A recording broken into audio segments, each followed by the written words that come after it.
प्रयाग। राधे राधे राधे महाराज जी, आपके चरणों में कोटि कोटि नमन। महाराज जी, मैं गुरु ग्रंथ साहिब जी का नित्य पाठ करती हूँ। जैसे कि गुरु ग्रंथ साहिब में लिखा है और आप श्री के श्रीमुख से भी सुना है कि हमेशा प्रभु का सिमरन करो, संतों के प्रति सेवा भाव रखो। मेरा सवाल है कि घर गृहस्थी वाले प्रभु का स्मरण करते हैं तो एक ध्यान अंदर से रहता है कि प्रभु हमारे परिवार की पर दृष्टि रखिएगा, बच्चों को सद्बुद्धि दीजिएगा। महाराज जी, ये अच्छा है, इसमें कोई परेशानी नहीं, बहुत अच्छा है।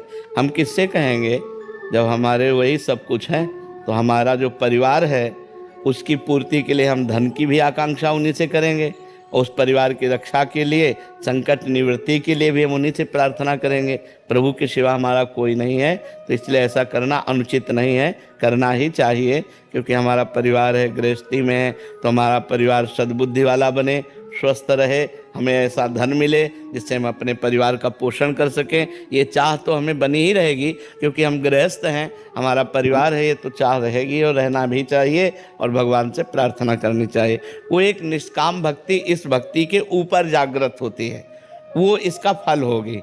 जब वो भक्ति जागृत होगी तो सारी जिम्मेवारी भगवान संभाल लेते हैं और वो निष्काम हो जाता है, उसके अंदर कोई कामना नहीं होती। आगे से आगे भगवान सब परोसते रहते हैं उसको जो ज़रूरत होती है, क्योंकि भगवान सर्वज्ञ हैं, भगवान सब कुछ जानते हैं। तो जो ज़रूरत होगी, हम ऐसा देखते हैं कि जैसे हमें ज़रूरत है 10 रुपया की, तो 11 रुपये आ जाएंगे। 10 की चिंता तुम्हें नहीं करनी, एक एक्स्ट्रा आ गया है कि 10 तो काम में प्रयोग कर लो, एक अपने विश्वास के लिए रख लो कि 10 की जरूरत थी, 11 मालिक ने दे दिए। तो ऐसा जब हम अनुभव करने लगते हैं तो अपनी कामनाएं शांत हो जाती है कि यार कामना क्या करना है, भगवान अपने से आप पूरा कर रहे हैं। पर ये उच्च कोटि की भक्ति है। अभी हमारी जो भक्ति है वो कामना वाली है, तो हम जो भी कामनाएं करें केवल प्रभु से करें। और सही बात, हमारी रक्षा और हमारी कामनाओं की पूर्ति भगवान ही कर सकते हैं। ये संसार स्वयं भिखारी है, ये क्या कर सकता है? जिससे तुम मांग रहे हो वो भी मांगने वाला है, जिससे तुम मांग रहे हो वो भी मांग रहा है, उसके अंदर भी कामना है, तो वो हमें क्या तृप्त कर सकता है? तृप्त तो वो कर सकता है जो जगत का मालिक है, इसलिए हमें उसी से मांगना चाहिए। वो हमारा पिता है, वो हमारा स्वामी है, हम उससे मांग सकते हैं। पर मांग तभी पूरी होगी जब 2 बातें होंगी, या तो तुम्हारा अनुष्ठान जोर का होगा, भजन तो पूरी होंगी, या भाव जोर का होगा। भजन भी नहीं है लेकिन भाव लग गया कि प्रभु अब तुम ही बचा सकते हो, तो निश्चित चमत्कार हो जाएगा। जैसे द्रौपदी जी का अंतिम भाव जुड़ा कि अब तो कोई रक्षा करने वाला नहीं, तो गोविंद वस्त्र बन गए, भगवान उनके वस्त्र ही बन गए।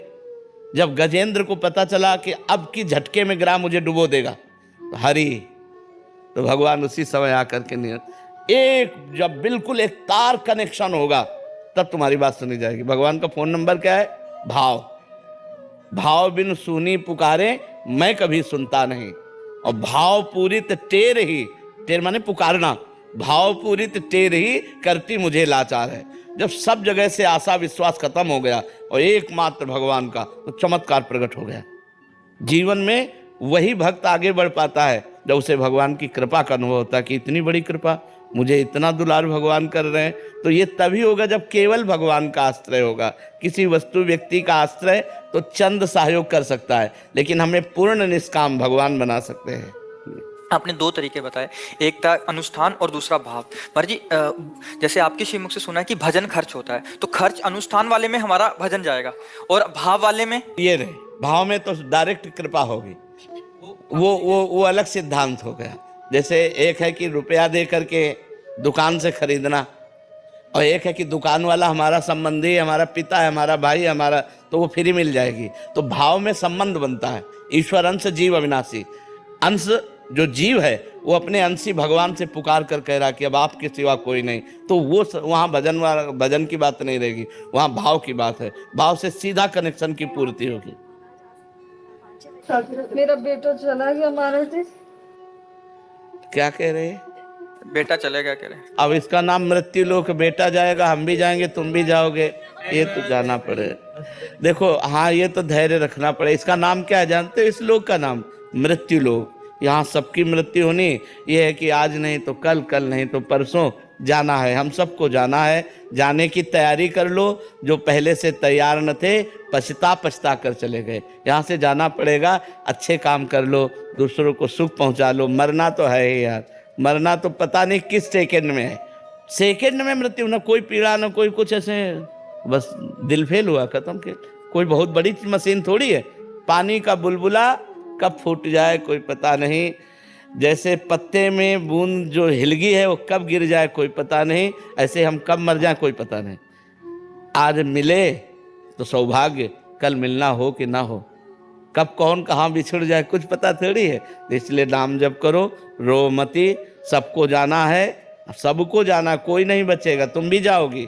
नाम जप कर लो। अब जो अपने रिश्ते नातेदार मर रहे हैं उनके लिए नाम जप करके दो, उनका भी कल्याण हो जाए और आपका भी कल्याण हो। रोने से काम नहीं चलेगा, कोई किसी की सुनने वाला नहीं है।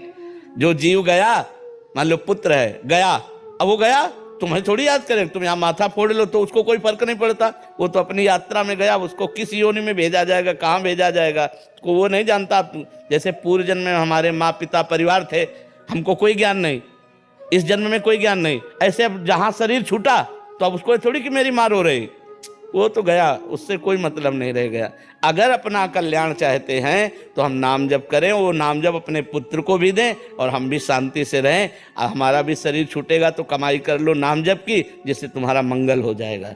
करिश्मा जी, राधे राधे महाराज जी। महाराज जी, क्या बिना दीक्षा के श्रीमद् भगवत गीता पढ़ सकते हैं और हमेशा अपने साथ रख सकते हैं? हाँ, पढ़ सकते हैं, अपने साथ भी रख सकते हैं। बिल्कुल पढ़िए और उसको आचरण में उतारिए।